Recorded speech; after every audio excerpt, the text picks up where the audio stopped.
ady le mitranga miteraka an'le faratrana de tsy niampijanonana an'le ady no etreretinao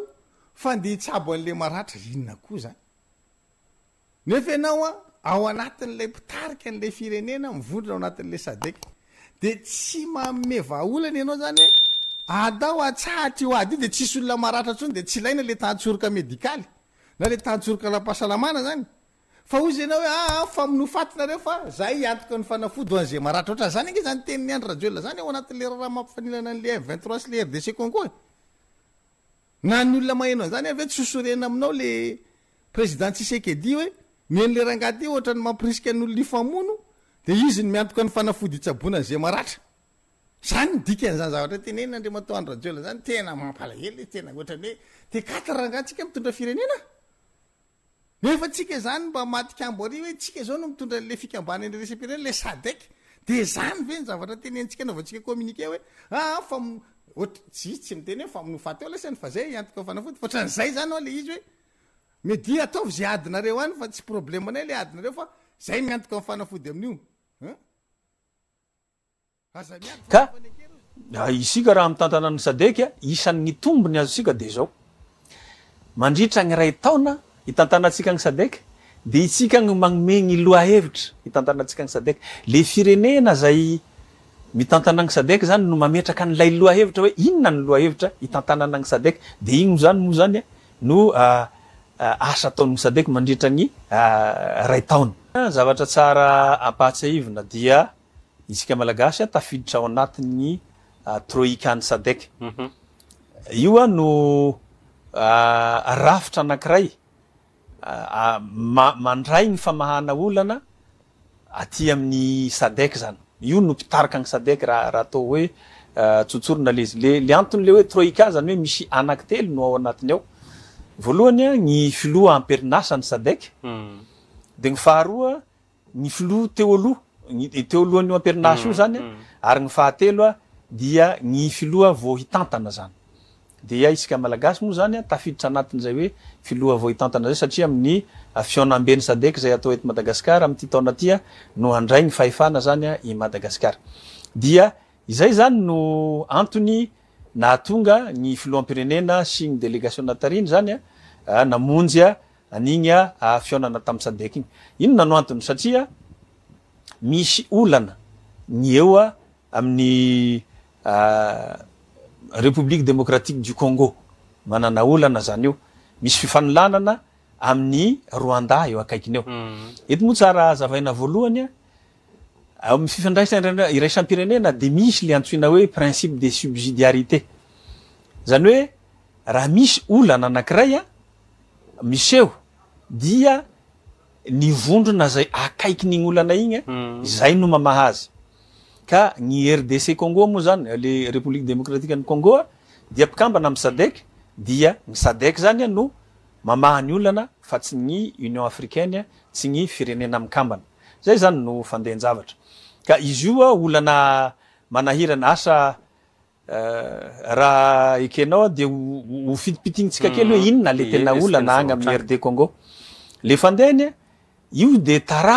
tarazon'lay olana nisy tagny Rwanda tamin'ny 470 tamin'ny 470 de nisy le famonoan'olona nisy ady an-tragno le ady foko ny foko Hutu sy ny Tutsi ireo zany le niady tagny tagny Rwanda tamin'izay fotoana zay de nisy valoetsy mahery ny olona maty tamin'izany Tutsi ny ankamaroany de zany no maty tamin'izany de tamin'io moa zany no raha foifoisika izy nandray ny fahefana ny FPR zay tariny Paul Kagame zay mpitondra amin'izao fotoana zao tagny amin'ny asa 4 Jolay 470 zay raha tsy diso fitadiako azy raha vao nandray ny fahefana Andriamatoa Paul Kagame dia nandeha nitsoka ny ala ny Rwanda ny Hutu marobe mihitsy tagny amin'ny rotapitisa agny nandeha nitsoka ary ny akaiky ny Rwanda moa zany dia RD Congo de misy firenena hafa koa fa tagny gn'akabetsahany izy io de tateorina ireo Hutu zay nitsoka ireo be de be le mpamon'olona tamin'io le nanao an'le famonoan'olona dia namorona tafika manokana mihitsy le FDLR, io Front démocratique pour la libération du Rwanda. Tatsika fa na am'zany anaran'zany fotsiny hoe libération ny Rwanda de mbola mametraka ary zareo zany hoe mbola misy ady ao Rwanda ao, mbola misy tokony hafana ao Rwanda ao. Dia nametraka ahiahy ho an'ny mpitondra ao Rwanda zay zavatra zay. Dia nanao valibontana izy nametraka koa ny tafika M23 zany tamy 2014 hoe mba hanoherana an'io. De ireo zany no nifanafika ary io le M23 io tohanany Rwanda. Zay zany le fandena. Le olana amlizy ny Rwanda zany miteny hoe izahay tsy manafika, tsy miditra amin'ny raha tokatragn'ny RDC fa miaro tegna zay. Nefa ianao le miaro tegna mitragna amin'ny tany firenena mahaleo tena anankiray. Zay no mahatonga ny Rwanda manantsiny amin'io. Satria tena manampy izy an'le M23. Io moa zany araka ny vaovao fantatsika dia ny M23 tena mandroso be agny amin'ny Nord Kivu, amin'ny fazonjareo ny capitalin'io faritany io le Goma. De io toeran'io koa nefa misy arena kibony tany tsy hita pesipesena. Izay apangainy RDC zany hoe tiany Rwanda ho alaina. Zay raha tsotsorona zany le fandehan'le olana agny amin'ny RD Congo sy Rwanda io. De miditra zany moa ny SADC, raha ny SADC moa zany no miditra de amin'ny alalan'ny Troïka zany no idiran'ny SADC satria ny RD Congo nangataka ny fanelanelanana avy amin'ny SADC. Tsy maintsy le olona manam-pahefana am'le firenena no miteny. Zay vao miditra ny Troïka zany. Ka eto zany ny tena fandehanjavatra dia efa mandray fahefana feno sika amin'ny fitantanana ny SADC amin'ny mampikambana ny Troïka tsika. Ary eto koa zany moa de marina manao karazana fonoteny kely fa raha tagna amin'ny 7 sy 4 arivo tsika nampihavanana de am'tindray mitoraka aty sika mpampihavana. Dia za mahita hoe reharehan'ny firenena zany zavatra zany tena image lehibe tsara ho an'ny firenena amin'ny fifandraisana firenena zany. De nandeha am'izay zany ny resaka hoe itsika anampy amin'ny hoe amin'ny resaka fitsaboana. Zao ny zavatra tsara ho fantaritsika. Ny vondrona iraisam-pirenena na inona io, na SADC zany, na CEDEAO zany, na izany Union Européenne zany, na inona zany, rehefa vondrona le izy de ny dikany de ny hoe mifanoantoha-tsy ho lavo. Ka raha misy fahasairana na misy eo amin'ny mpikambana anankiray dia eo ny rehetrarehetra mpikambana zany manampy. Zay ny dikan'izay. Le fanampiana ve tolotra avy any amin'le firenena mpikambana sa lay eo amin'ny fohy be mihitsy hoe tokony hanao an'izao nareo na tokony hanao an'izao nareo? Io moa zany ny fanampiana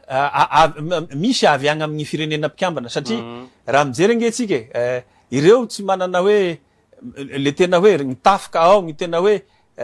inona moa zany marina fa hoe misy ny latsakemboka. Fa ny latsakemboka natao fampandehanan-draharaha igny. Fa raha misy ny ilana azy dia eo le firenena tsirairay no mandray anjara mivantana amin'ny fandehanjavatra. De tonga eo zany tsika hoe raha isika misy fahavoazana mahazo atsika dia magnampy gn'olona ohatra hoe nisy olana tamitsika tam'regny rivodoza regny de manampy gn'olona manampy atsika satria sahirana atsika zany. De tia indray koa zany hoe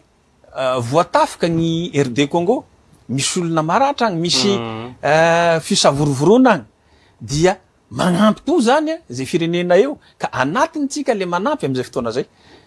Ny anona ohatra ny Afrikana Tatsimo dia nandefa tafika mihitsy, Malawi nandefa tafika mihitsy, Tanzania nandefa tafika mihitsy. Fa gnatsika le mpitsabo miaramila zay no nalefatsika. Zany hoe kelikely any raha oharina amin'ny nataon'ny rehetrarehetra fa zay no zakatsika zay. De zay no nataotsika. Ary io moa zany izay le fanehoana an'le firaisan-kina amin'ny hoe aty Afrika aty tsika raha misy olana aty Afrika aty de isika Afrikana no mitsangana amahazy. Indrindraindrindra le niteneniko teo hoe misy le principe de subsidiarité apetraka amin'ny SADC le fa mahana an'io de ny SADC mitsangana amahany le olana. De zay zany le zavatra miseho io de zay ny fandraisana anjara nataotsika malagasy. Tsorona ihany fa isika malagasy de nitovitovy fomba fijery ohatran'izany ny mpitondra hatramin'izay hoe raha misy olana de maneho firaisan-kina amahana an'le olana anehoana an'ilay firaisan-kina. Ohatra tamin'ny fitondrany tompoko lahy professeur Zafelbert raha mahatadidy tsara tsika nisy olana gny tany Comore dia gny fitondrana malagasy tamin'izay fotoana zay nitarihin'ny professeur Zafelbert Piansonam no nitondra ny fampiavanana ny fionana dia nilamina le disadisa tany Comore tamin'izay fotoana zay zany zao ohatra tamin'izany mbola tsy nisy sadek fa zany ny zavatra nisy de asa koa raha tadiditsika tagny amin'ny république faharoa tagny nisy ny tao Seychelles tao nisy io moa zany progressiste ny mpitondra teto Madagasikara progressiste koa mpitondra tamin'izany tompoko lahy France Albert René izay niozongozogny ny anina ny pikaramanady dia nandefa tafoka ny fitondrana malagasy tamin'izay fotoana zay mba iarovana an'le fitondrana zay le firaisankina zany de zany moa nandefa tafoka atsika fa tamin'ity tsika nandefa pitsabo de zany zavatra sy tokony aby resaka zavatra tokony mandeha azy rehefa mikambana ianao anatin'ny fikambanana anankiray na ataotsika hoe fikambanan'olona tsotra fikambanan'ny terakianosy fikambanan'ny ohatran'izao sy ohatra misy zavatra tambaranao dia dikan'izay zavatra zay mifanampy rehefa misy ny fahasairanana de zay zany zavatra miseho ny hitako hoe manahirana Andriamatoa Mpiandriana Andriana tenena lasa ohatrany hoe maka tsy lasa ohatrany hoe maka clan ve ohatra Madagasikara satria ohatra mitodika kokoa amin'ny RD Congo niteneninao teo hoe ao le terrain iadivanao fa eo ihany koa le fifandraisan'ny Madagasikara manokana amin'ny Rwanda hitatsika tena mifankahazo tsara mihitsy ny filoham-pirenena roa-tonta tsy mety hisy fiatraikany ho an'ny Madagasikara ve ahoana ny fomba hitantanana an'izay ohatrany hoe tsy fombanany atsy na fombanany roa zay amina raha tahaka anytony le fandehan-javatra amin'izy tsy de mbola azo lazaina loatra hoe mitanila tsy ny Madagasikara reny moa zany fa satria Madagasikara efa tafiditra ao anatin'le troika miray hevitra hoentina mamahan'le olana tsy de angambany tsy de mbola azo tenenina loatra hoe misy le fiandanina marina hoe i RD Congo mpikambana amin'ny sadek Rwanda tsy mpikambana amin'ny sadek dia dikan'izay zany le mpiray fikambanana mitovitovy fomba fijery kokoa fa le izy nge raha ohatra zany amin'ny zavatra misy hatramin'izao dia ohatra hoe isika malagasy itsabo maratra no nandehanantsika any dia le tafoka nalefan'ny firenena amin'ny sadek na agnatoerana koa de anelanelana io moa zany misy ny amin'ny sadek misy ihany koa efa nisy ihany koa ny fivorian'ny conseil de sécurité de dikan'izay anelanelana fa tsy andrehitrady ny zavatra misy moa tena mandroso be le tafoka M23 mandroso be efa azon-jareo ny Goma efa mandroso be izy dia lasa manjary mampisy resaka be le izy fa ny tena zava-dehibe de le hijanonany le ady mihitsy le hijanonany le zavatra tsy le fifandonana fa ny lafiny anankiray aloha ny mahatonga ny olona ohatrany hoe momba kokoa ny RD Congo de zao ilay ady tagny agny amin'ny Rwanda tamin'ny fotoanandro niaraka ny tenentsika teo tamin'ny 1770 no nikisaka lasa nanjarina katy amin'ny RD Congo. RD Congo de firenena anankiray mahaleo tena. Ka raha iteny zany Rwanda hoe miaro teny zay satria ireto FDLR reto tsy tianay fa tianafika anay de mitsofoka makany tsy mety zany. Satria firenena mahaleo tena io tsy afaka mitsofoka mandeha makany manamboatra zany. Manamboatra zany zay no fandeha. Zay no mahatonga ny hoe raha ny lalàna iraisam-pirenena zany dia ohatrany hoe mitongilana mankagny amin'ny RD Congo ny fijerin'ny olona satria misy an'izay zavatra zay le sehatra iadiana ao amin'ny tanin'ny RD Congo ao. Eo zany le fandehana. Io zao ohatra hoe nisy ny adin'ny Russie sy Ukraine io de hita ny fijerin'ny olona hoe tahaka iza ny manafika iza ny tafiana de zay koa ty. Eo ny fijery amin'ny lalàna iraisam-pirenena zany firenena mahaleo tena io no idiran'ny tafika avy agny ivelany dia eo amin'ny lalàna iraisam-pirenena mazava ho azy hoe tsy mety zany fidirana agny amin'ny tanin'olona zany. Raha ny fomba fijerinao mpamakafaka mety ravina ihany ve io olana Rwanda RDC io? Ny ho avy no amantarantsika azy satria le izy ohatrany hoe resaka fialana antsoinjay fitadiavana antsoinjay le hoe ny FDLR etsy manana an'le hoe fikasany hoe anafaka ny Rwanda fa ny tena ao an-damosiny io koa nge le Nord Kivu le tenenitsika manana ny renivohitra Goma io araka ny tenenitsika teo manana arena kibony tany be dehibe zay ilain'ny fireneny dehibe io ka matetika le toerana misy harena lehibe ohatran'izany tsy afaka ady misy ady foana mihitsy dia izay no mahasarosarotra n'io resaka io raha fandaminana fotsiny amin'ny hoe aratafoka hoe ty FDLR de ty M23 mety ilamina ihany fa hito le arena hito izany no mety mahasarotra n'io ady hevitra io fa io moa zany tsisy zavatra tsy vitan'ny fandaminana tsy misy zavatra tsy vitan'ny fampiresahana fa vitantsika eo zay fivoarana ianao moa teo resaka hoe mbola mijanona amina amin'ny SADC aloha zany le fandaminana amin'ny ankapobeny tsy efa hita taratra ve ny fireneny dehibe samihafa efa mivombonina ny ambadibadika any amin'ity raharaha ty sa mbola tena hoe mijanona amin'le SADC fotsiny tsika zao io moa zany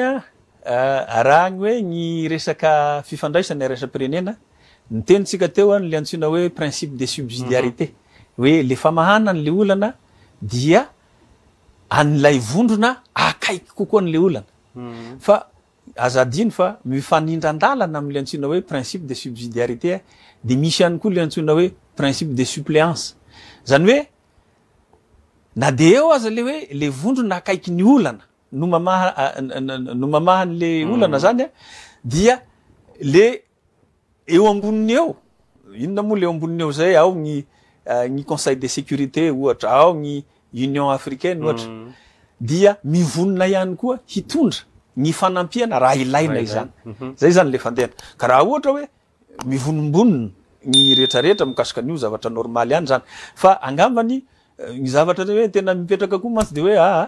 misy fireneny dehibe ao andamosiny ny Rwanda ao anatin'ity satria misy arena io tsy diso zany eritreritra zany arena be no anatin'io le Nord Kivu io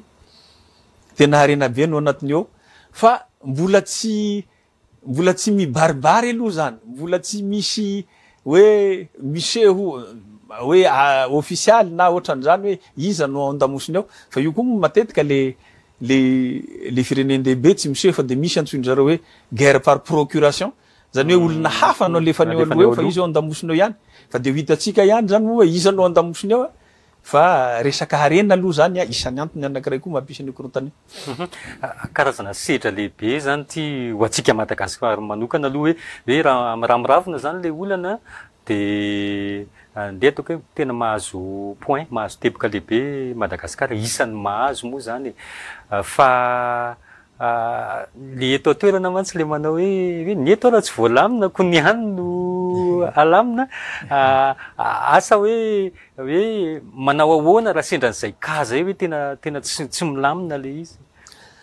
io moa misy an'izay miresaka an'izay tokoa ny olona hoe ny eto aza tsy voalamina ka agny amin'ny hafa agny io foana le fanampiany le amitsika malagasy misy le hoe atero ka alao zany hoe rehefa sahirana n'olona dia ianao manampy rehefa sahirana ianao de n'olona no manampy zavatra tokony ho tadina de zao ireo olona nanampy atsika tamitsika sahirana tsy hoe tapijavatra iry nareo olona reo tsy hoe efa tapitra daholo ny hoe afa-pahasahirana nareo firenenareo tsy zay raha ohatra ka hoe i Angola nanampy atsika tamitsika nisy olana teto amin'ny resaka hoe voina voajanahary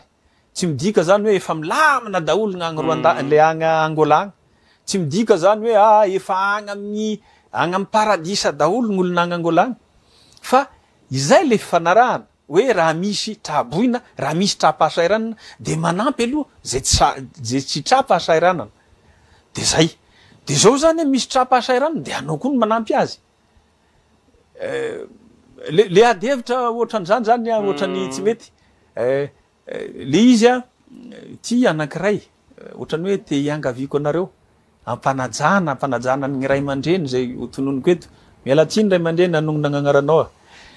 ny nidiratsika tamin'ny SADC de tamin'ny fitondrany filoha Marc Ravalomanana zay no nidiratsika tamin'ny SADC de mba miangavy anareo mpanao gazety mba hanontany hoe ny filoha Marc Ravalomanana hoe tamianao nitondra ny Madagasikara niditra tato amin'ny SADC inona marina angataka ve no tena nataontsika sa tena mangataka mantsika raha hoe ny olona ihany no hanampy atsika fa raha ny olona sairana de tsy manampy sika mangataka no anaran'izay izay ve zany no tanjona mba hanotanionareo amin'ny filoha ray aman-dreny zay hoe andeha angataka atsika ve no nidirantsika atao misadeka fa matoe anao miditra amin'ny fikambanana anankiray de fa mipetraka zay zavatra zay hoe raha sahirana ny olona manampy ianao fa raha sahirana ianao ampian'ny olona zay zay ndikany fikambanana zay matetika andriamatoa Marc Ravalomanana zany niresaka an'izay ianao mitodika any amin'ny sadek foana raha vao misy olana eto olana politika kely sy ny faneho-kevitra sy ny sisa miantso ny sadek fa iresaka amin'ny sadek soatran'izay zany zao proof manamarina fa io ray aman-dreny io de mametraka anjara toerana lehibe ho an'ny sadek izy raha teo moa zany a no nitondra ny Madagasikara niditra tato anatin'ny sadek ka izy le nitondra atsika tao tsy mino aho hoe ny tao anatin'ny eritreriny de hoe angataka fotsiny no ataontsika zany hoe ng'olona fotsiny no hanampy atsika mandeha sens unique le izy fa rehefa sahirana koa ng'olona de manampy koa ianao ka izay le fikambanana le antony ikambanana nge de hoe rehefa tonga ny fahasahirana de manao mifanao atoatsio lava mifanampy fa tsy hoe rehefa sahirana ianao de ng'olona no manampy fa rehefa sahirana ng'olona de tsy manampy ianao fa mitazapotsiny tsy mety zany ifampiresaka an'le sadek ihany isika andriamatoa bien-aimé raha ndre anatenaina mety manontany zany mihitsy moa ny fanontaniana eny an-dalana eny any anivon'ireny fionana samihafa reny hoe hitatana ny sadek Madagasikara inona zany ny tena tombotsoa ho an'ny Madagasikara ao anatin'io fitantanana any sadek io le ny zavatra anankiray moa zany marina ny ao anivon'ny sadek dia ny mpikambana tsirairay zany a miodina mitantana ny sadek zany zay zany aloha fa marina voalohany hoe miodina mitantana ny sadek zany hoe miditra amin'ny troika de mitantana de troika ndray mandeha satria président sortant zay fa eo anefany a tsy automatique io fa satria raha jerenao nanomboka vina no niorina ny sadek misy firenena mbola tsy nitantana ny sadek misy nefa nitantana indroa intelo ya de dikan'izay zany a tsy de tena hoe na eo aza le hoe mifandimby de misy zavatra tsy maintsy jerena ihany ao anatiny ao zay zany le fandena ka eo moa zany misy olona miteny hoe tsy de misy anina ny Madagasikara nge le fitantanana ny sadek satria présidence tournante io misy reharehatsika ao matotsika voatendry ao anatiny ao nitantana an'io satria misy firenena hafa ohatra hoe Comore zao mbola tsy nitantana ny sadek Comore nefa jereo fa efa misy firenena hafa niverina indroa intelo tsara jerena zay anina zay zay zany le fandena ka isika raha mitantana ny sadek isan'ny tombony azo sika de zao mandritra ny ray taona hitantanatsika ny sadek de itsika ny magnome ny loha hevitra hitantanatsika ny sadek le firenena zay mitantana ny sadek zany no mametraka n'lay loha hevitra hoe inona ny loha hevitra hitantanana ny sadek de igny zany moa zany no asa ataon'ny sadek mandritra ny ray taona ka zava-dehibe zany hoe ny zavatra lehibe amitsika zany no tenenitsika hoe izao ny fomba loha hevitra hitantanana sadek de misy firenena 5 hafa manao anatsika satria 9 ka manao anatin'ny sadek ao zava-dehibe zany ohatra hoe mijeritsika hoe industrialisation ve ny zavatra lehibe hoantsika malagasy de zay ny loha hevitra petratsika zany de le firenena 5 hafa manampy atsika ao anatin'le izy ao dia ohatran'izany zany le izy zavatra le manahirana atsika misy firenena hafa manaraka atsika miaraka amitsika amin'igny zay lafiny anankiray zay faharo ohatrany hoe zava-dehibe amin'ny image ny Madagasikara le hoe isika mba mitantana ny vondrona iraisam-pirenena tahaka an'io ny zavatra tadidy koa ny Comeza no efa nitantana ny Madagasikara fa ny sadek itsika mbola sy nitantana ny sadek dia zava-dehibe hotsika zany tamitsika hoe ny Comeza isika malagasy nitantana azy reharehatsika zany zao tsika mitantana ny sadek reharehatsika zany ahitavan'olona atsika zany zavatra zany ahafantaran'olona atsika zany zavatra zany satria be debe ny firenena tsy mahafantatra atsika ary raha mahafantatra atsika n'olona moramora kokoa ny fifandraisana aminy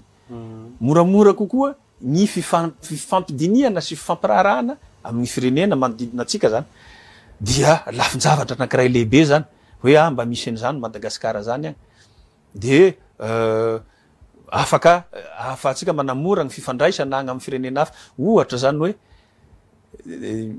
sambany ny nisy ministry ny raharaham-bahiny nakagny Tunisie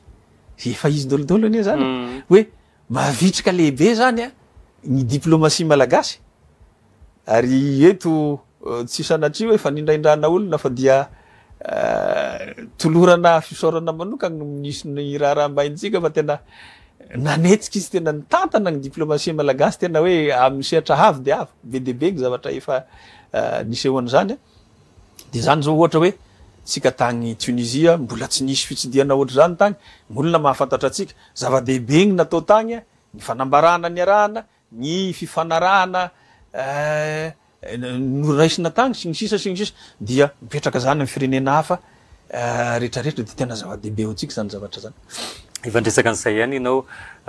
ny teny tany ambolohan'ny tany hoe fotoana afaka iresahana bilan na tatitra zao de izay niteneninao teo izay mihitsy hoe mirehare zany fitondrana amin'izao fotoana izao hoe raha nisy zava-bita atao anatin'ny herintaona de io resaka diplomasia malagasy io fa ny olona nefa tsy de tena mahazo an'izany hoe diplomasia makaiza moa le izy fa ny olona hoe ohatra hoe mivoaka ny filoham-pirenena de misy akony iny amin'ny fiainany andavanandro sy ny sisa ohatrohatry ny ahoana ny fomba hoe roviana zany vao hisy akony zay tao anatin'ny herintaona nisongadina be le fanamafisana ny fifandraisana iraisam-pirenena ho an'ny Madagasikara. Misy akony foana io hoe ny fifandraisana iraisam-pirenena misy moa ny akony hoe mivantana fa misy ny akony hoe mbola miandry fotoana manaraka rehefa mandeha hoe misy fitsidiana nataony hoe olom-panjakana dia fifampiraharahana miagny ivelany zany misy fiantraikany foana zany amin'ny firenena ireo olona manampy atsika reo de vokatry ny fifandraisantsika tsara aminy ohatra hoe zany zao ny Japon teo vao nanampy atsika nisy nisy fitsidiana tagny de hoe anampy atsika amin'ny resaka hoe herinaratra amin'ny resaka hoe fambolena sy ny karazany zava-dehibe zany miteny ny Rwanda tsika nitsidika tagny Rwanda ny filoham-pirenena de inona no tenen'ny filoha Paul Kagame afaka mananteny ianareo fa miara-diantsika misy fanambarana lehibe nataony misy vomiera hitambarany ny firenena roa antota misy hipetrahan-javatra zany hoe fampidiniana amin'ny resaka toe-karena amin'ny lafin-javatra rehetrarehetra zava-dehibe zany misy zany zavatra izay hoe azo eo no eo araka zany tenentsika zany hoe nahazo fanampiana rabaritsika sy ny karazany ohatran'izany misy zavatra mbola miandry kely ohatra hoe misy fanarahana amin'ny hoe fametrahana herinaratra sy ny karazany ohatran'izany zany tena azoko lazaina hoe zavatra ilain'ny firenena koa zany satria raha ny fandraharahana ao anatin'ny firenena anankiray raha tsy misy ny herinaratra de manahirana ihany zany na ny olona tokony hampiasa vola eto amintsika eto aza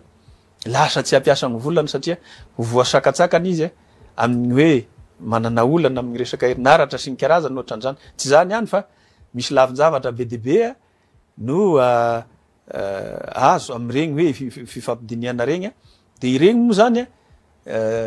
am'iregny fivorian'ny filan-kevitry ny ministra regny ahitana azy filan-kevitry ny gouvernement ahitana azy hoe misy zavatra ohatran'izao fiaraha-miasa indray amin'ny firenena atsy ohatran'izao amin'ny firenena izaroa iregny famatsiam-bola regny entiny ny ministeran'ny fitantanam-bola ohatra misy zavatra be dehibe ihany koa ny efa mitatitra ny entin-jareo zay de iregny le izy zany ny amantarantsika hoe tsy verimaina iregny fitsidiana atao regny fa misy zavatra manaraka azy ihany. Ny fantaniko manaraka hoe satria sika fanamafisana fiara-miasa no tanjona zany fa any amin'le ndeha ataotsika hoe ny tambiny amin'izay resaka fiara-miasa zay inona ny azo resahana mikasika an'izay Andriamatoa Bien-Aimé raha ndrena teny le izy aloha zany ny fagnarahana amin'ny firenena samy firenena dia misy tambiny foana koa io izay foana zay le miresantsika teo rehefa hoe enao misy hitadiavanao ny hafa dikan'izay misy hitadiavan'ny hafa anao koa dia misy tambiny foana io fa anjara ny teknisiana zany manao an'le fifampidiniana no manao ny zavatra hoe hozakatsika malagasy ohatra hoe am'regny resaka hoe famatsiam-bola sy ny karazan'regny de mipetraka foana misy gn'antsoina hoe conditionnalité hoe ity vola ty omena anareo ampindramina aminareo fa izao no takinay aminareo de izay zavatra takiny zareo amitsika zay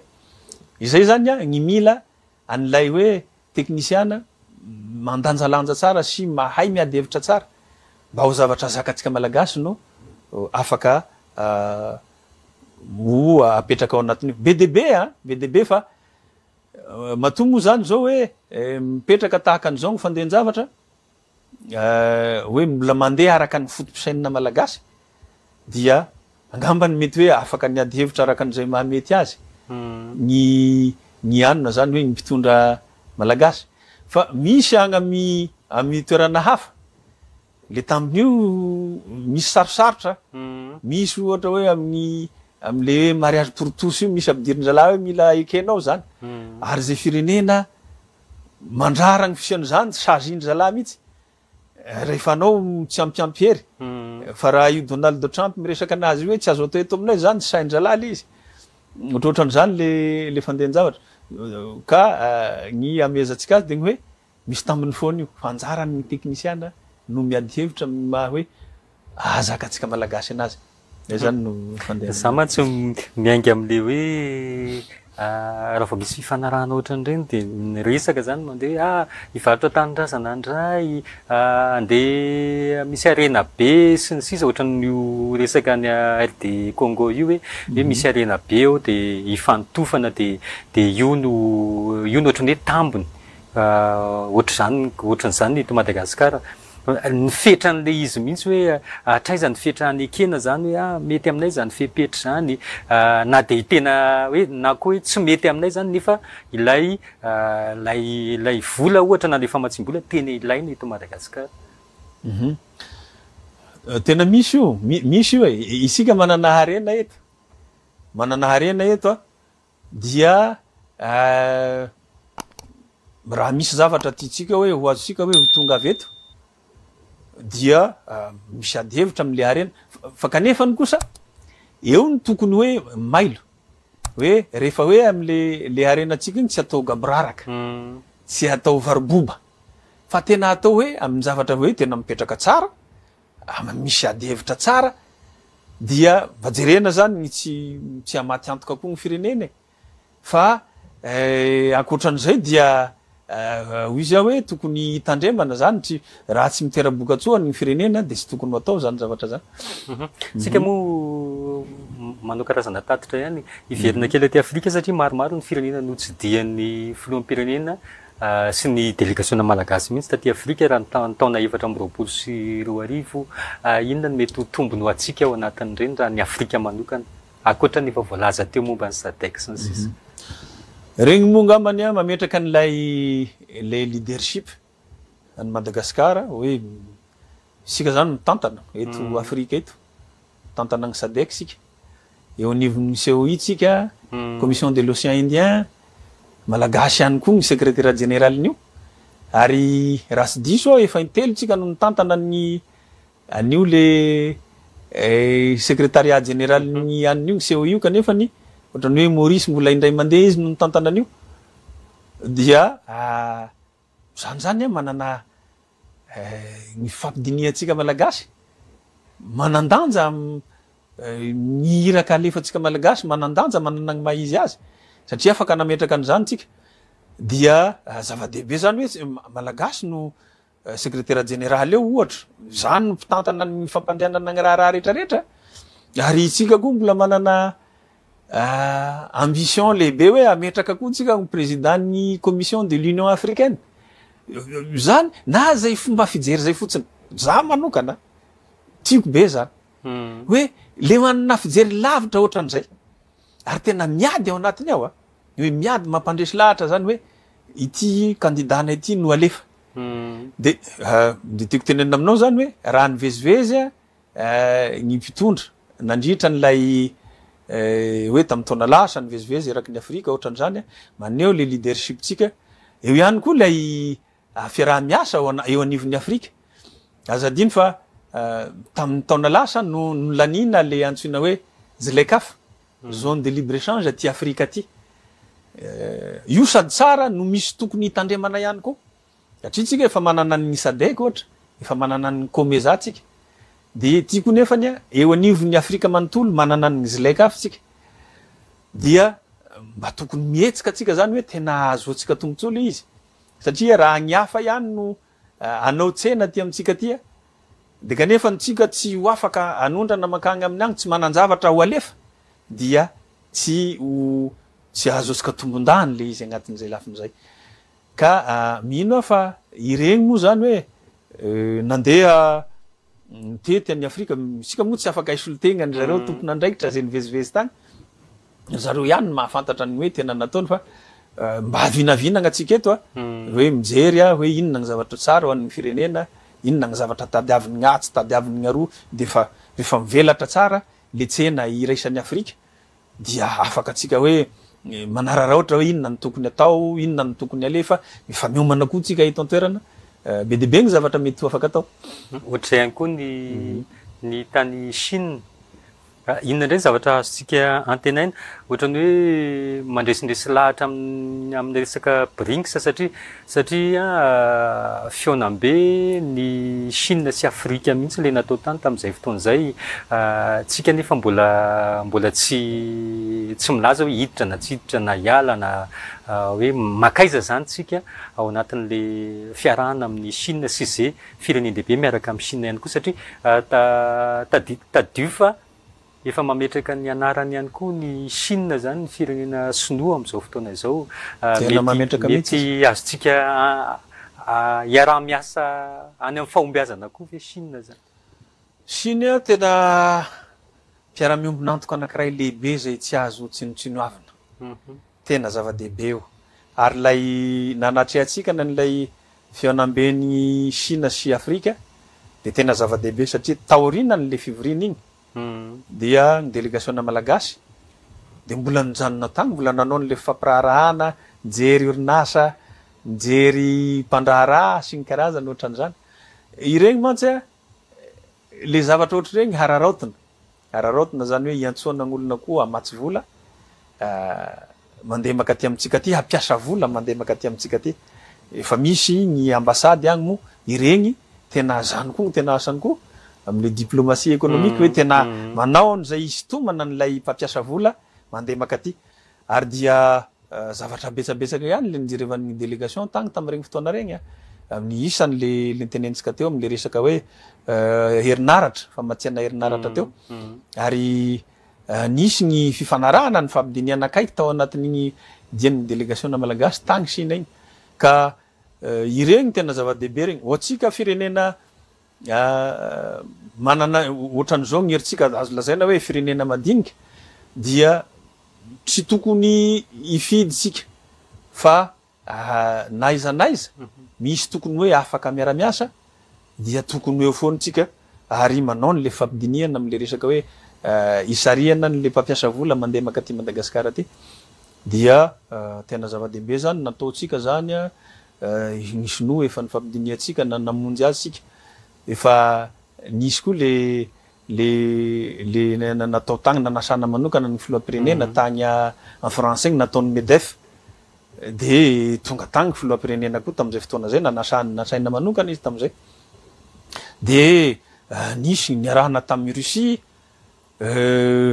misy firenena afrikana ihany koa ny raha tsy diso aho hoe ny Tunisie ohatrany hoe nisy firesahana hoe anangana vaomera manokana mihitsy na tsy tadidiko misy firenena hafa koa taty Afrika tatya ireny zany ny fanarara ohatra zany zavatra zany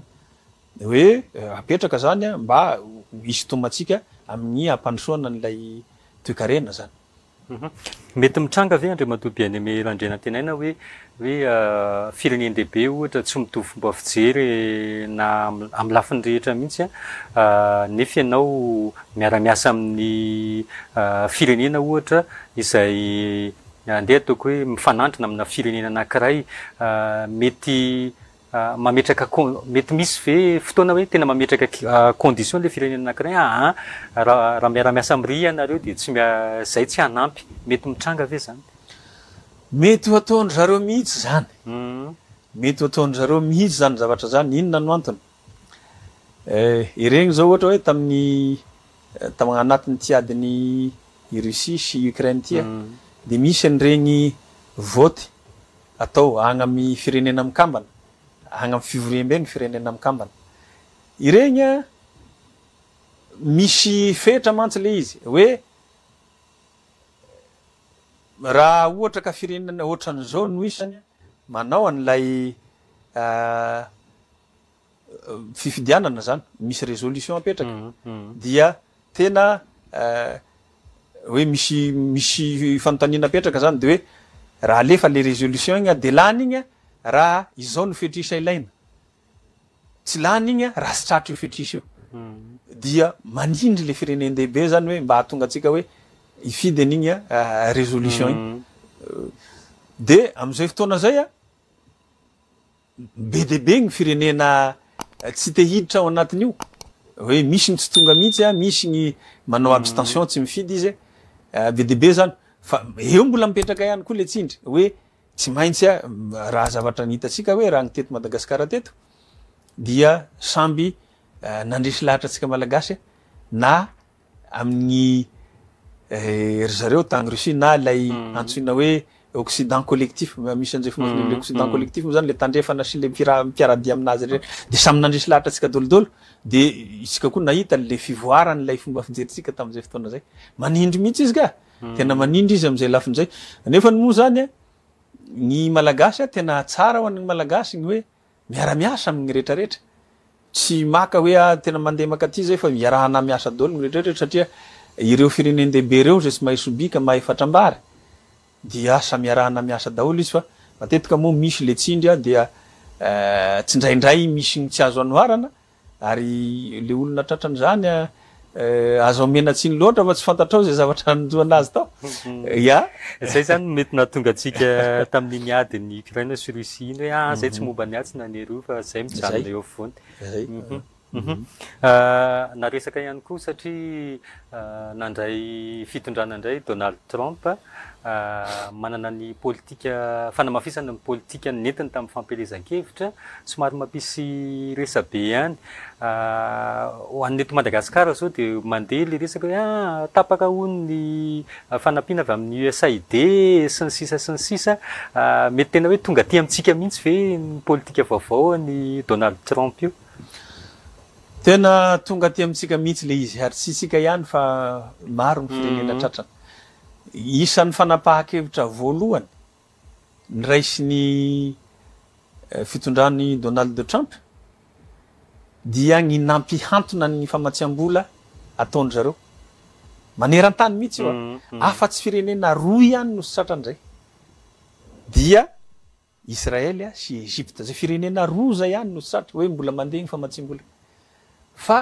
akoatran'izay de tapaka daholo tapaka agnaty Madagasikara aty tapaka agny agny Ukraine tapaka naiza le fatapahana hoe vonjomaika sao tapaka vonjomaika le izy zay moa nataony zareo hoe ao anatin'ny 70 andro zany hoe ao anatin'ny 3 volana zany dia ao anatin'izay le mahatapaka azy inona no zavatra ho jereny zareo io moa misy an'le ministère tazomin'ny Elon Musk agny États-Unis agny izy io ministère anankiray tsy tafiditra anatiny tena hoe ministère mahazatra zany secrétaire moa secrétariat moa no agnarany agny amin'ireo agny hoe secrétariat d'état secrétariat aux finances ohatran'izany fa le an'ny Elon Musk io zany tsy tafiditra anatin'ilay ilay le hoe département mahazatra dia raha ny tokony izy mantsy hoe zay ministère rehetrarehetra secrétariat rehetrarehetra dia ankatoavin'ny Sénat aloha zay vao fagnany Elon Musk tsy zay fa izy tonga de niasa zany tagny amin'ny novambra izy voateny de tonga de niasa izy de ireo le mijery an'le hoe maminavina hoe le fahombiazan'ny fitantanana amin'ny raha-raha-mpanjakana dia io ingarainy io zany no haminavina ao aminazy eo io tsy ny ekipany eo hoe nanahoana moa zany ny fiaraha-miasa atsika raha nanamitsika ny Madagasikara nahazo tombony ve tsika raha niara-niasa atsika tagny amin'ny firenena X Y Z nahazo tombony ve tsika ekena fa isan'ny valeur akatoavin'ny Amerikana de hoe io resaky hoe fahaiza mitantana zon'olombelona fahalalahany fanehoan-kevitra sy ny karazany ohatran'izany ireo tena valeur apetraky ny Amerikana ambony reo ho tafiditra reo rehefa hanao tombana izy fa zay tena hoe ipetrahany ny fanombanana ao ataony dia hitatsika tamin'ny voanandray ny fahefana Donald Trump de nanome baiko ny secrétariat d'État secrétariat mpanjakana hoe ny fomba hitantanana ny fifandraisana amin'ny firenen-kafa de ilay America First zany hoe ny tombotsoan'ny Amerikana no tsy baiko jerena zay no ambony indrindra anapahany hevitra raha isika mijery hoe firenena anankiroa no tsy nihantona ilay famatsiam-bola dia Israel sy Egypte ireo nge raha jerena ny valeur amerikana am'le hoe fahaiza mitantana zon'olombelona sy ny karazana zany Egypte zany ngam resitsika malagasy lavitra be ary zany manantsigny be de be mihitsy zany amin'ny hoe amin'ny fomba fifandraisany amin'ny mpanohitra ao aminazy ao ny faherim-pamoretana sy ny karazana izany de tsy mahafeny mihitsy raha le valeur apetraky ny Amerikana fa anagnany tombotsoa le mifandray am'le firenena dia finampiantonony le izy de ohatran'izay Israel raha Israel nge isany tsy nanatsikeran'ny Israel amin'ny vonomoka ataony amin'ny Palestiniana io amin'ny zavatra niseho any fa ireo zany mbola isan'ny tonga hoe vatsiny vola ka raha hanao tombana izy hoe afaka 70 andro zany de hoe izy am'izay ny firenena iara-iasa aminy de ijery ny tena toe-karena izy ijery hoe inona ny tombony azony tamin'ny fifandraisana amin'ity firenena ray ty sy ty firenena anankiray ty zay ny tena hoe hojerenao akaikiny eo zay tombotsoany zay fa ao anatin'izay 70 andro zay hoe afaka mba miady varotra zany hoe manao lobbyina ny marimarina kokoa ihany ve le firenena tapaka fiara-miasa mety misy azo antenaina ihany ve zany zavatra zany aloha efa igny tsinona efa tena hoe didim-panjakana misy décret navoaka ny filohany soniaviny vao tonga eo izy de ny soniaviny de efa tena hoe zay le fanapahakevitra ka mizaho kely finoana hoe efa nandray fanapahakevitra izy namoaka didim-panjakana mihitsy de hoe isy anao lobbying sy ny karazany ohatran'izany ohatran'ny kely finoana ihany fa de angambany agny amin'ny aroianany telo volana agny io zao no zavatra tena tokony efa iomanana Elon Musk anazy moa le X ty réseau social X anazy io nanao fagnambarana tao amin'ny X tao izy fa hoe tokony horavana mihitsy USAID io izy navoakany zay zay le panika taty amitsika mantsy de tena tokony miombana zany manao kisarisary mihitsy ny fitondrana hoe raha io tokoa moa zany no tena foana satria zay mbola hevitry ny Elon Musk zay fa izy koa nefa ny tena mpanaon'le tomba satria izy le tafiditra ao anatin'le le Doge ao hoe le Department of Government le Doge zay zany le anina aminazy eo de ao aminazy eo mihitsy le efficiency ao aminazy eo mihitsy zany mijeren'le hoe le efficience hoe manahoana raha manao ohatran'izao tsika manampy ny olona ohatran'izao manampy ny firenena ohatran'izao nisy tombonao tsika ve ka izy ao anatiny eo mihitsy no miteny an'izay hoe tokony ho foanany io navoakany zay de tena tokony hoeritreritra ihany hoe mila miombana zany hoe raha io tokoa ny foana be de be ny zavatra foana am'izany be de be raha ohatra antsika eto Madagasikara eto ny famatiana amin'ny sida ny tazomoka ny agnatsimo sy ny sisa be de be zany ary ohatran'izany koa amin'ny firenena de tokony efa dinina zany hoe raha zany tokoa moa zany no tanteraka de inona ny tokony atao zay zany le izy aminy zavatra mety isy raha foagnana ny USAID dia lay fifanarahany ny firenena samy firenena mety mbola mipetraka ihany eo ka anjaratsika zany no maneho le fampidiniana mety zao no mipetraka le fampidiniana zany hoe manao agny amin'ny orinan'ny 3 volana agny rehefa vita le tombana dia zao ngamany mety tokony efa apetraka zany fampidiniana zany ny tompon'andraikitra moa mahafantatra tsara an'izay tokony ataony eo fa zany zavatra efa misy efa misy zany zavatra efa nanao menace izy hoe tokony hofanana io le USAID eo fa mety mampahazo vana an'le firenen'dehibe hafa raha tsy teny afa tsy Chine tsika zao manome vana azy le fanapaha ya izany zavatra zany tokoa le izy moa zany raha izy misy zavatra misy moa zany hoe raha vao tonga i Donald Trump de le fanarahana maro lafy de nisitaritahany daholo mihitsy niala izy tao amin'ny OMS niala izy amin'ny fanarahana any Paris mikasika ny hoe ny fivoaovan'ny toetry ny andro miala izy io koa zao misy olana mitony eo fifandraisany amin'ny Canada sy Mexique io nge nisy le antagna aloha nisy gn'antsoina hoe ALENA de taty orina efa tagny amin'ny 470 no mipetraka io ALENA de tonga Donald Trump taty amin'ny 20 taty firy moa zany taty amin'ny tamin'ny 20 taona firy izy le tonga teo 2000 tam'le fitondrana ny fitantanany voalohany dia novainy io de lasa niovanarana le izy de niovagna andinidininy io raha gny tokony ho izy amin'io zavatra io de tokony 2026 zay vao manao révision satria tam 2020 le izy no napetraka le fanovana azy de am'izay fotoana zay zany tokony agny mihitsy vonio fa io izy efa nametrapetraka hetra matanjaka ho an'ny Canada sy Mexique io de tsy fanarahana le fanarahana ny soniaviny any zany zavatra ataony zany de izy zany tena hoe zay no nataony hoe tsy metimety aminy loatra le multilatéralisme de magnome lalana zay an'lay firenen'dehibe hafa misy sehatra malalaka zany ialany eo idirany le firenena hafa fa mino fa gny zavatra ataony amin'io tsy hipetrapotsiny am'izao izy fa ifanaraka am'izay izy am'izay firenena ahitavany tombotsoa agny fa satria zany zao le olana tamin'ny OMS ohatra mahatsiaro izy hoe leze voalohany tam'le olana tam'le Covid tsy tiany hoe le resaka vaccine sy ny karazan'ny OMS mividy vaccine de alefa makary anefa tsy tiany io resaka vaccine io ray zay faharoa mijery izy hoe ahoana ny Chinois maro be ny isan'ny Sinoa raha mihoatra amin'ny Amerikana agny amin'ny 1 milliard 400 millions na mihoatra an'izany aza kanefa ny latsak'aimboka aloha atsasaky ny any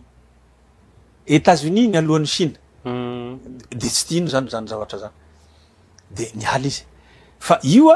raha misy firenena zany hoe ahitavany tombotsoa manokana de ifampirarahany manokana de izay koa no mety hoe fipetraky ny amin'ny USAID eo raha ho foana io le hoe institution USAID eo tsy anafoana gny fiaraha-miasa amin'ny firenena hafa zay ahitany tombotsoa manokana zany tena ifampiraraha izy fa le tambarambe ohatran'izay zany hoe tia misy fikambanana anankiray dia isahana gny ohatraohatran'izao izay zany mety ialany zay tena hoe de ohatran'izany koa le resaka AGOA tapitra amin'ny volana septambra am'ty taona ty possible koa io hofoanana mbola ho hitantsika moa fa tamin'ny mandat voalohany izy tsy nanafoana an'io zany satria ny démocrate nametraka an'io tamin'ny andron'ny Bill Clinton de tonga teo tsy nanafoana fa niamafisiny fotsiny le fepetra de am'ty izy tena hitatsika fa tena ohatrany hoe lasa lavitra be le protectionnisme apetrany any hoe le fiarovana ny tsena ao anatiny ao États-Unis ao de zay zany misy fantatra koa hoe mety hofoanany koa io dia ifampiraharaha amin'ny firenena samy firenena izy zany efa nataony zao tam'ny Kenya efa niproposé izy efa nanao sosokevitra tam'ny Kenya hoe andaotsika anao zone de libre échange atsika manokana ho takalony hoe ny mampikambana amin'ny SADC anareo efa niteneny zany izy ny Cameroun efa tsy nibénéficie efa tsy nahazo tombony tam'le AGOA tam'regny fotoan'androny regny efa niasarotiny le izy le izy zany a le fieverana hoe anjely io filoha amerikana vaovao io zay de tokony tsy ho atao fa izy mijery ny tombontsoan'ny firenena izy zay ohatrany hoe voadona be aty Afrika mahinao zany resaka zany iny ohatrany le firenena afrikanina ny tena voadona ao anatin'le izy afaka eritreretina ihany zay satria izy nge tamin'ny mandaha voalohany nitondrany tsy nandalo taty Afrika mihitsy izy ary tsy vitany tsy nandalo taty mihitsy izy fa be deabe ny fiaraha-miasa ny foafoagnany ny famatsiam-bola ny sorisoriny teo dolidoly fa fotsiny a noho ny fahatahorana gny hoe le nitenenitsika teo hoe raha mialy izy amy seatra anankiray de miditra eo gny sinoa izay no nahatonga azy hoe de mbola nitazominy io le agoa io de nisy tetikasa hafa koa za moa tamboniny zay napetrany ho an'ny Afrika manokana fa tsy de manana hoe ambition be zany hoe tena hoe ifandraraha be amin'ny afrikana izy fa juste fotsiny hoe mba iadina mety hoe fanjakazakany sinoa zay fotsiny zay fotsiny ny zavatra ho apetrany eo fa de ny tena zava-dehibe aminy de hoe ny tombotsoan'ny fireneny zay le dikan'le hoe America First de ny tombotsoan'ny fireneny zay zany aloha ny voalohany ho azy fa tsy misy akoatrin'izay fantaniko farany angamba ndre matoa bien-aimé randrena teny eny tsy haiko mety ho diso fa hoe mbola salama tsara ve ny diplomatie eo Madagasikara sy la France satria matetika takotakon'le zay nresantsika rehetrarehetra zay la France mbola mandeha tsara ve ny fahitanao an'le fifandraisan'ny Madagasikara sy la France io zavatra io zany inona moa izy le fitenenina malagasy zay akondro mahay misy masaka izay zany no fandeha raha izaho manokana ny antaninao de iteny tsy ampiampambana fa feny fiatsarambelatsy ilay fifandraisana amin'ny firenena rotota ny antony ary io le fitenenana hoe i filoham-pirenena ankehitriny de olona France za de tsy mino an'izany za de tsy raha ohatra ka olona France io tsy ohatra zao ny fandehan-javatra zay nge le fanamariako ohatra mitodika makatsy sy makatsy jereo fotsiny zao ohatra hoe le zavatra nitenenitsika teo ny Amerikana nampiantona ny famatsiam-bola maneran-tany fa Israely mbola nitazominy ny famatsiam-bola Egypte mbola nitazominy ny famatsiam-bola de afaka tenenina hoe olony ny Amerikana ny Israely ny prime ministre israeliana olony Amerikana ny filoha Egyptiana olony Amerikana zany tena tsy salasalana zany tena izany le izy fa raha izao zavatra misy eto Madagasikara de saiteny venao hoe olony frantsay ny filoham-pirenena malagasy za manokana aloha tsy mino an'izany mba jereo fotsiny moa ny fandehan-javatra jereo ny fandehan-javatra na fotsiny am'le hoe lafiny anankiray nametrahana ny filoham-pirenena malagasy tamin'ny mandat voalohany izany solotegnany an'io firenena anankiray tenenina io ny filoham-pireneny taloha mihitsy no nalefany taty ny raha protocolaire-n'izany ambony de tonga ny faharoa izany nalefan'io firenena teneninao io secrétaire mpanjakana ny naleany ambany kokoa le rang protocolaire zany azo amakina an'le fifandraisan'le firenena rotota tsy vitan'izany fa itony ohatra hoe le mpialokaloka politika misy malagasy mialokaloka politika agny am'le firenena teneninao fa ireo malagasy ireo mihitsy zay mpialokaloka politika agny aminjareo agny ireo no tena mpamely sy mpanohitra ary tsy mitsitsy mihitsy mahazo fahana be rehefa miresaka ny fitondrana misy eto Madagasikara zany ve tsy ampandinika anao tsy ampieritreritra anao hoe le olona zany olona mpialokaloka politika zay no statut de kanefa ireo olona reo mihitsy no tena tsy mitsitsy amin'ny hoe fitsikerana ny mpitondra eo am'le firenena eo nefa n'zao zavatra anankiray nisy an'ty le mpisintona lakilosy ty le